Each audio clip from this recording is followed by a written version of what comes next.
Таны ирээдүйн баталгаа өнөөдрөөс эхэлнэ. Намайг дорж гэдэг. Би өдгөө 76 насыг зооглож байна. Би та бүхэнд миний амьдралд нийгмийн даатгал төдийгөөс өдий хүртэл хэрхэн үр шимээ өгсөн талаарх богинохон түүхээ хуваалцъя. Намайг ээжийнхэн хэвлийд боожхоос эхлээд л нийгмийн даатгал үр өгөөж уун өгч эхэлсэн. Ээж минь ажил хөдөлмөр эрхэлж нийгмийн даатгалын шимтгэл төлж байсан тул жирэмсний амралтаа авахтан зэрэгцээд нийгмийн даатгалаас жирэмсний болон амарчсны тэтгэмж авч түүгээрээ надад болон өөртөө хэрэгтэй амин дэмүүдээ авч хэрэгэлдэг байлаа. Ингээд би өсөн том болж нэгдүүтэй болж манайх ам бүл нэмж сайхан амьдарч байла. Нэг өдөр ажиллаа хийж явахдаа гентийн золгүй байдлаар аав минь нас урж манай гэр бүлд хүнд гарц тохиосон юм. Аав минь нийгмийн даатгалын шимтгэл тогтмол төлж байсан болохоор нийгмийн даатгалаас оршуулгын тэтгэмж болон тэжээгчийн алдсны тэтгэвэр дүү бит хоёрт аав юм авдаг байсан цалингийн 75%-ийг сар бүр олгодог байсан. Энэ мөнгө ээж бид гурвын амьдралд их л тус нэмэр болдог байсанс.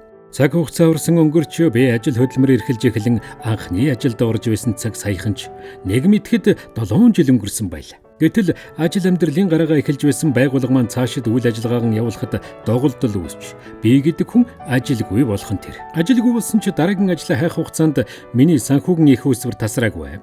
Учир нь ажилд орсноос хойш 7 жил нийгмийн даатгалын шимтгэл төлсөн байсан учраас ажилгүйдлийн тэтгэмж авсан нь гэнтийн байдлаар ажилгүй, орлогогүй болсон надад маш их хэрэг болсон.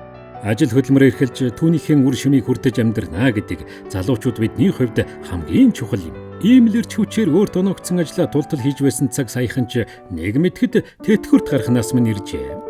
Залуу насндаа зогсолтгүй хөдөлмөрлөж нийгмийн даатгалын шимтгэл тасралтгүй төлж байсны үр шим нь ийхүү хөгжүүл бидэнд өнөөдөр санхүүгийн тасралтгүй байдлыг бий болгоход чухал хөшүүрэг болж байна. Таны нийгмийн баталгаа санхүүгийн эрсдлээс хамгаалах гол хөшүүрэг бол нийгмийн даатгал байдаг шүү гэдгийг залуучуудаа захих үүднээс өөрийн амьдралын богинохон түүхээс цухас ярьлаа. Тиймээс нийгмийн даатгалын шимтгэл татвар гэсэн сөрөг ойлголт бодлон хайж харин амьдралын хорон мөч бүхэнд бидэнд тохиолдох нийгмийн шинжтэй эрсдлээс хамгаалах шүүхэр гэдгийг ойлгож яваарай.